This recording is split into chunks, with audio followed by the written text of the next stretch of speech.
US 90. Yeah.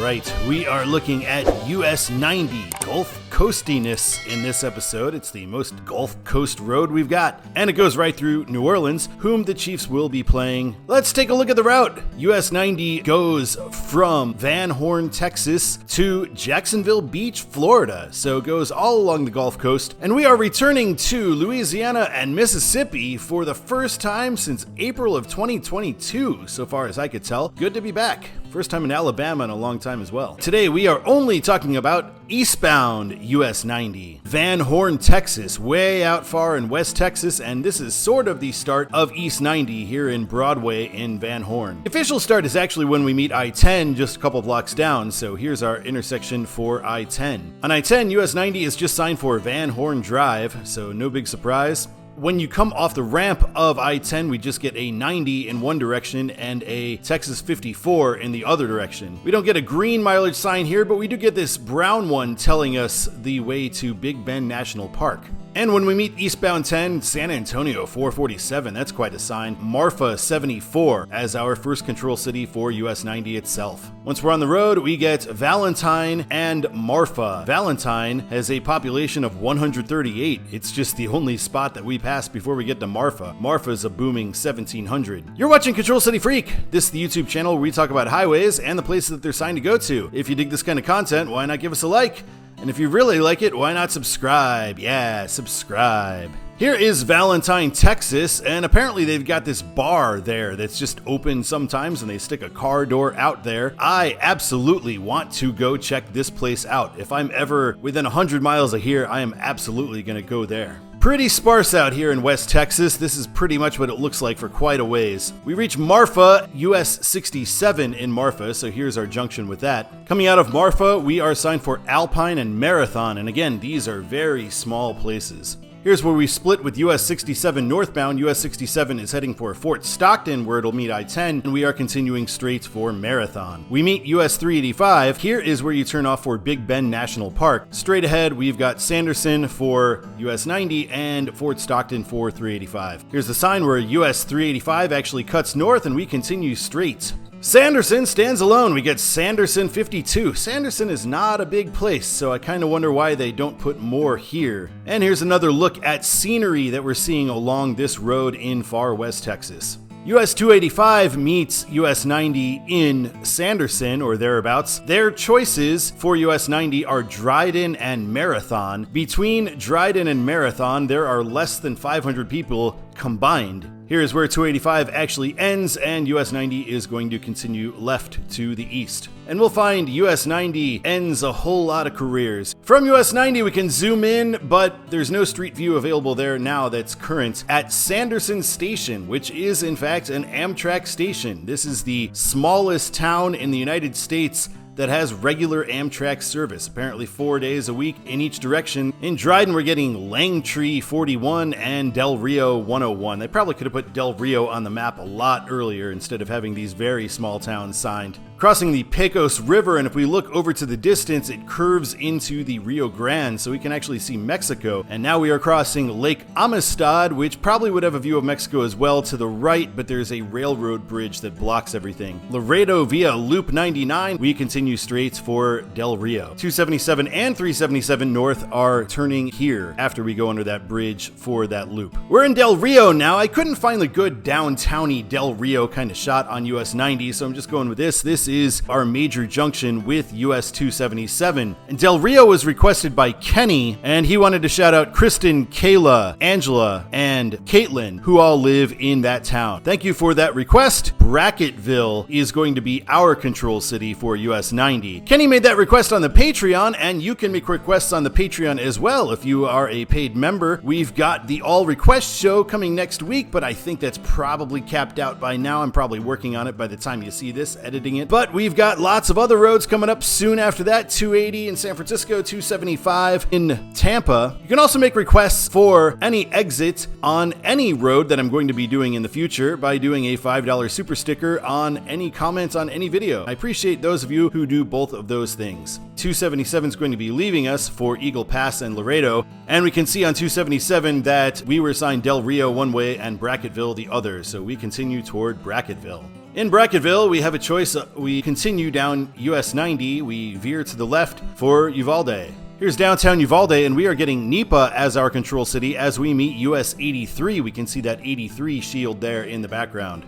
Coming out of Uvalde, San Antonio is finally listed. We could have listed San Antonio as far back as Sanderson because from that point on, US 90 is the fastest way to San Antonio. Coming into San Antonio, we're meeting 410, and as is often the way in Texas, 410 gets no control city signed at all. We meet I-35, US 87, and I-10. We are going to be concurrent with southbound 87 and eastbound I-10, and we are now signed Houston, Victoria. Here's as good of a look as we get of downtown San Antonio. We meet I-37 in downtown-ish San Antonio. We continue on East 10 and 90. Why were we signed Houston, Victoria? Well, because 87 goes to Victoria. We continue east on a concurrent 10 and US 90. Here's our other intersection with 410, and once again, we get no control cities on that, but we do get our 2 toll 130, Austin and Waco, the fastest toll road in the country at 85 miles an hour, but also kind of a pricey toll road. US 90 leaves I-10 for the second but not last time, along with alternate 90 at this exit for Seguin. Not too far off of that interchange, we are still signed for Seguin and Gonzales, and we say junction, always in Texas, IH10. And then eventually we meet I-10 again. I-10 at this point signed San Antonio and Houston, so very well signed at this point. In Seguin, we are meeting 183. 183 is going to be signed for Nixon and Lockhart. US 90 is going to be turning here, and 183 is right up ahead, and I-10 once again. This was in Luling, actually. From Luling to Houston, we were kind of right next to I-10 the entire way. We're only going to be signed for the small towns in between because I-10 is the faster way to Houston, so we're going to jump ahead.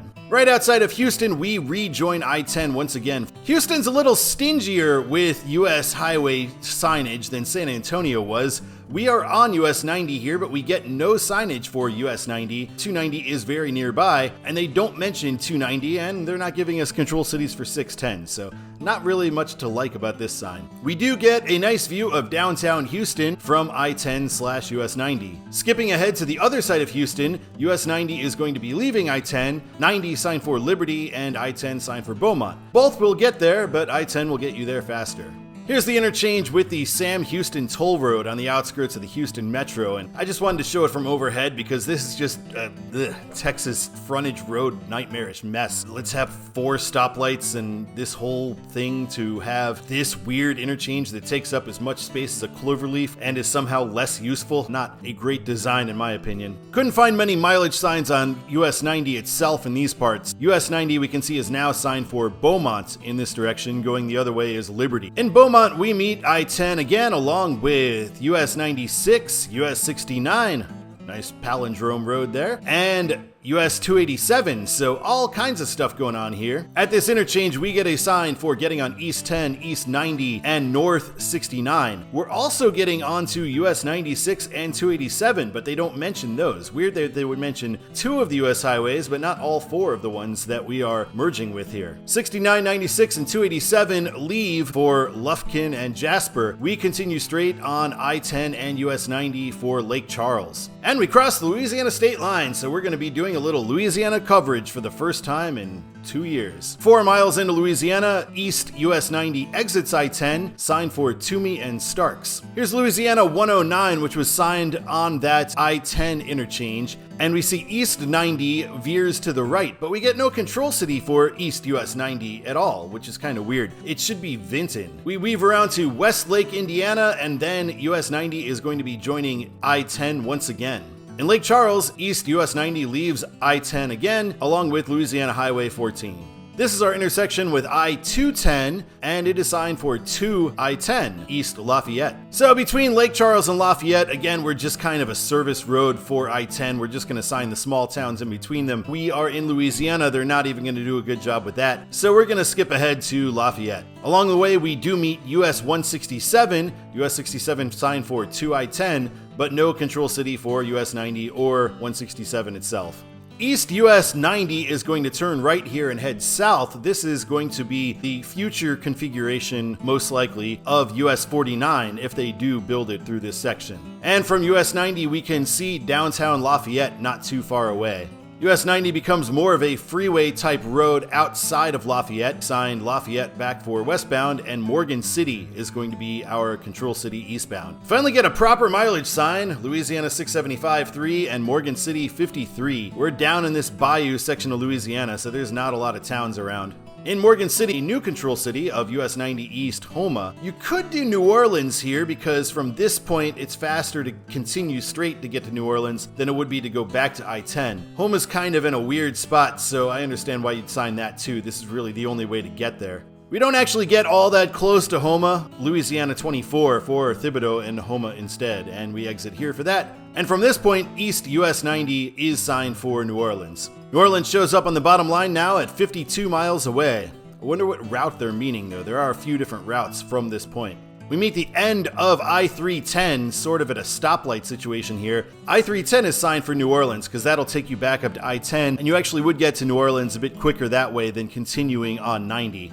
Here's the split for US 90 Business, which is actually kind of a major split, and this was requested by the real Tony123YT because this road will head over to the West Bank Expressway. It's the future route of I-49 and it's unsigned route 910. Thank you so much for that request. I'm actually not sure if he was referring to this interchange or the one in town, but I will be showing the other one as well. Also, I gotta say, what's up with this? This should have an overhead sign here. This is a major intersection, and they are treating it like it's nothing. This is a big decision point. You could take East Business 90 through the West Bank to the West Bank Expressway over the Mississippi River Bridge right into downtown New Orleans, and it's gonna be the faster way versus taking Old 90 itself, which will take you into the western suburbs of New Orleans over the Huey P. Long Bridge and surface streets. You'd probably want to know that here, and they're telling you nothing at all. Bad job, Louisiana. Speaking of the Huey P. Long Bridge and the Mississippi River,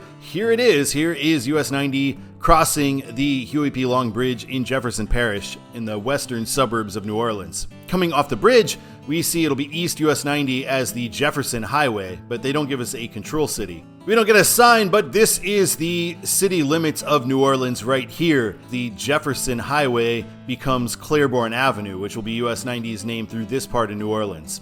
At Claiborne and Carrollton, this is the end of the line for the St. Charles Street streetcar. So one of the major transit options in New Orleans and a tradition in New Orleans. Getting closer into town, we see Junction I-10 straight and 2 West Business 90 right lane. The westbound version of the Business 90 that we met before, the one that actually is unsigned 910 and future 49 will be available shortly. On this little alley here on Claiborne Avenue, will take you over to 90 Business and the Mississippi River Bridge. Going onto this ramp, we get West 10 Baton Rouge, but it's also the route for Mainline East US 90, and they don't tell us that. Here's the exit for 10 West, and we can see we continue forward. We aren't forced to go on 10 West the way the sign before this kind of implied we would. You get our exit for the Superdome, 10 East, Slidell coming soon. We pass right next to the Superdome, where the Bears beat the Patriots in one of the greatest Super Bowls of all time, in my opinion. The Chiefs will be hosting the Saints at Arrowhead, but hopefully they'll have a chance to get to the Saints home later this season, as this is the host for this year's Super Bowl. US 90 is signed for Claiborne Avenue, and we get our left exit for I-10. Crossing Canal Street, we have a nice view of downtown New Orleans, the CBD. And on Claiborne Avenue, we end up right directly below the Claiborne Freeway, which is I-10 right above us there. Eastbound US 90 turns left onto Tulane Avenue, and you can see that US 90 shield kind of hidden there. It'd be easy to miss. We're not on Tulane for long. US 61 is going to take over that as US 61 begins its journey north right here. We are going to turn right to head east. We meet I-610, wonderfully signed for Slidell, and we are turning onto Gentilly Boulevard. I'm not sure if I'm pronouncing that right, but I know that's a somewhat famous street in New Orleans. We eventually end up on the Chef Mentor Highway. I looked it up. It's not named after an actual chef, which is kind of a shame. You know, New Orleans and the food, you would think a chef would be famous enough to have a highway named after him, but apparently it's the French for chief. That is the I-10 bridge right over there I remember the first time I went to New Orleans when I was a kid, I used to always call that the Killer Bridge because it went up so high. We meet I-10 shortly once again, and we get this very New Orleans style gantry. I like this style. It seems to be kind of prevalent in New Orleans and you don't see it many other places. On I-10 itself, we get the same style of gantry, East 10 Chef Highway. We go under 510 and we get a pull-through sign of US 90 East Bay St. Louis. And in this case, that's actually the right choice because US 90, unlike I-10, actually goes there. 510 is signed for Slidell, though, because it goes back to I-10. Up ahead, we're going to be meeting US 11, and US 11 is signed for Irish Bayou. US 11 is quite a substantial road, basically replaced by I-59 and I-81. It still exists all the way up throughout its entire length. We are signed for Bay St. Louis.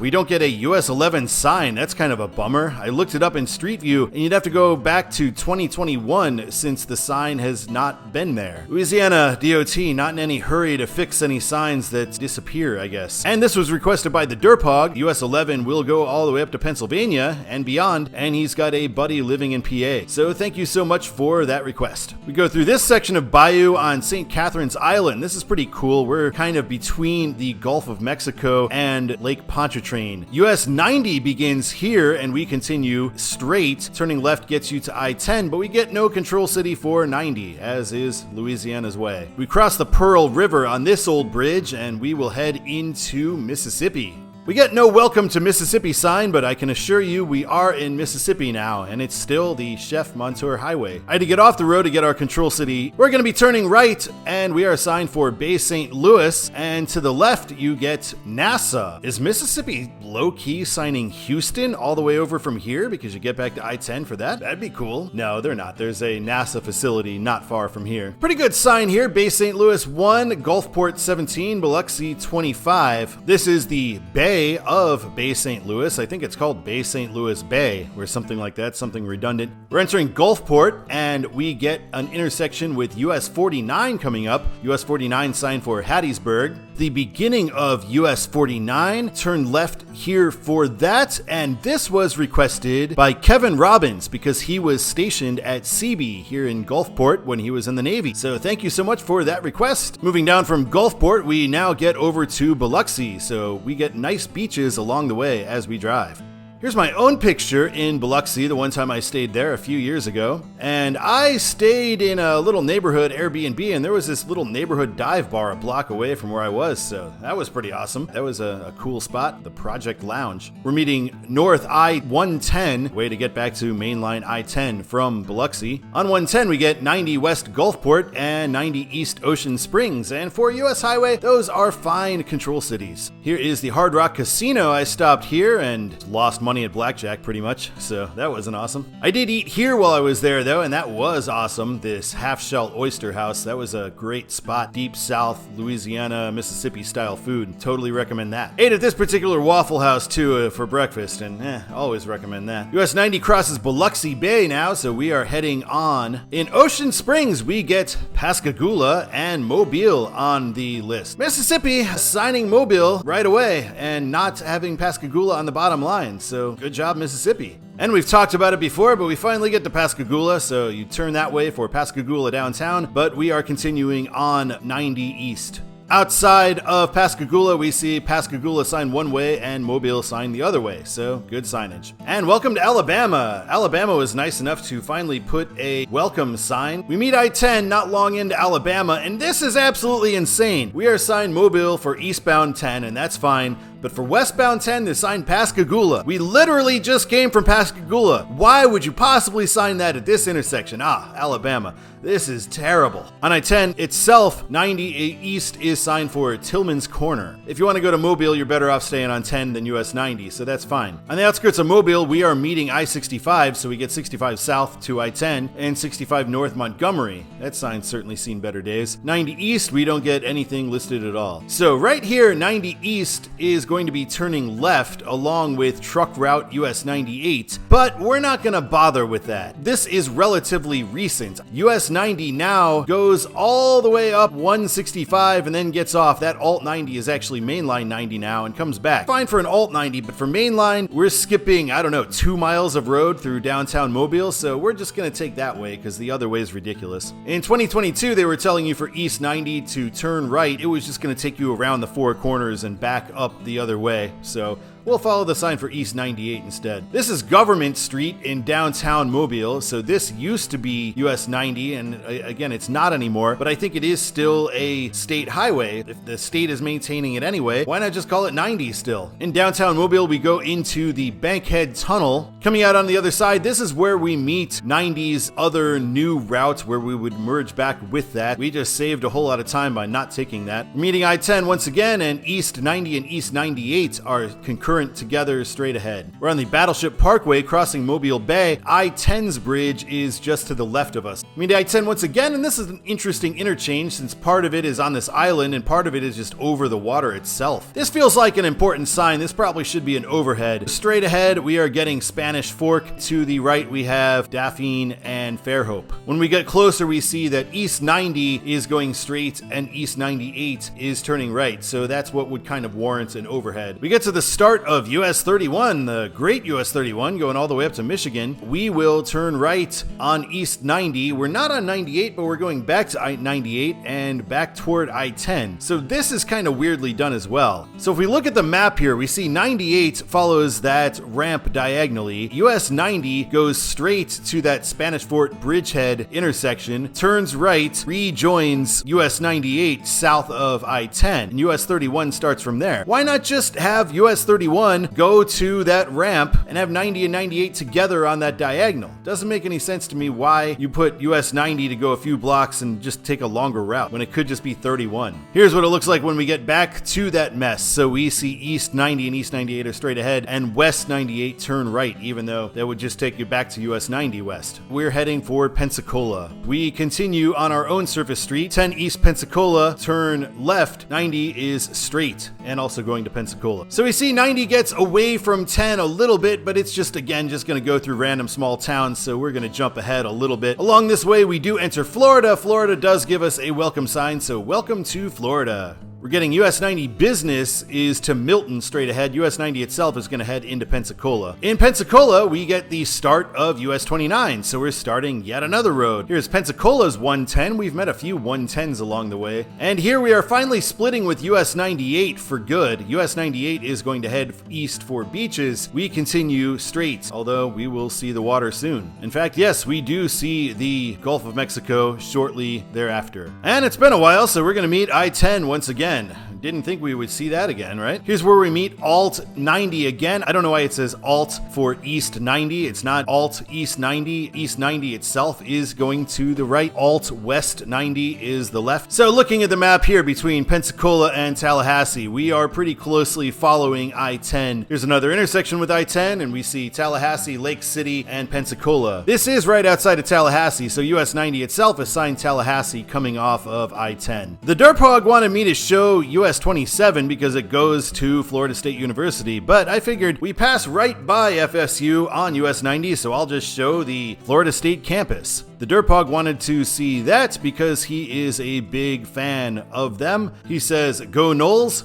They've had some trouble this year, but as a Kansas football fan, I'm in no position to talk any trash on college football. Florida State Capitol building is just right up Duval Street. Here is US 27, which is what the DerpHog actually asked for, so I'll show that again, and thanks for that request. We are on Tennessee Street on US 90, which seems like a weird street for a city with Florida State. I know they probably don't like UT very much, but then again, in Lawrence, we have a Missouri Street like 2 blocks from the stadium, and that makes no sense either. So here is US 27, but there is no sign for it. Getting onto US 27, we can see signs for 90 and for US 27, but on US 90, they did not do a good job signing it. Florida keeps doing this. Nothing on a pull-through. We get 319 North Thomasville, 319 South International Airport, 90 East. but not telling us what 90's control city is. So we'll get on 319 and take a look. We see 90 west downtown, 90 east. I don't know if that's Monticello, Monticello in Florida, if it's like the Indiana city or like the Thomas Jefferson way. I'm going to go with Indiana, Monticello. I might be wrong. On I-10, 90 east is signed for Monticello. In Monticello, we meet, once again, the great US 19. We keep running into this one. We meet US 19 at a roundabout, so there are not any control cities here. And North 19 would be around the circle, and we are getting East 90. We're in Greenville, which would be the next signed city, and we meet US 221. We don't end US 221, we're just concurrent with it for a few blocks. There is southbound 221, leaving now. We continue straight. At the next intersection on I-10, US 90 is signed for Live Oak and Lee. We are heading right for eastbound, so Live Oak is our next control city. In Live Oak, we meet US 129. That goes both north and south. It doesn't end at US 90, and we get a helpful 2 I-10 sign in case we haven't seen that in a bit. Just like before, we get no forward-bound control city. They just don't want to tell you where you're going, only where you go if you turn in Florida. We have to look at US 129 to see that Lake City is now our control city, which on a US highway is fine. I mean, I-75, we get Lake City straight ahead. I-75 signed for Valdosta and Alachua.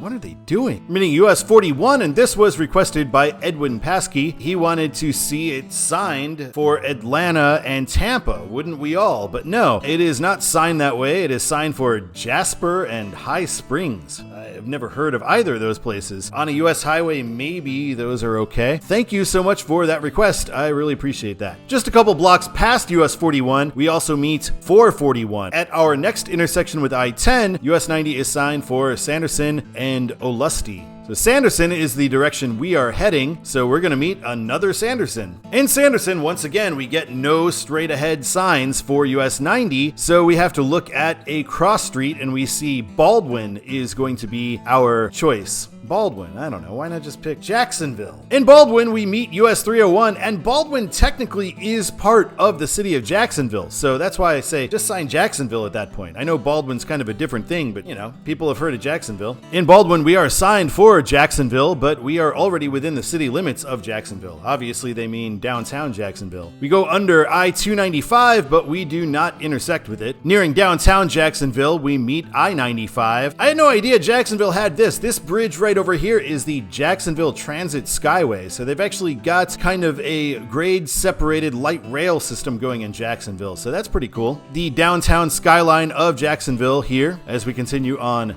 Beaver Street. We're meeting US 17 and US 1. US 23 is right around the way as well, but they don't mention that. So how's this for a concurrency? US 90, US 1, US 17 all getting together.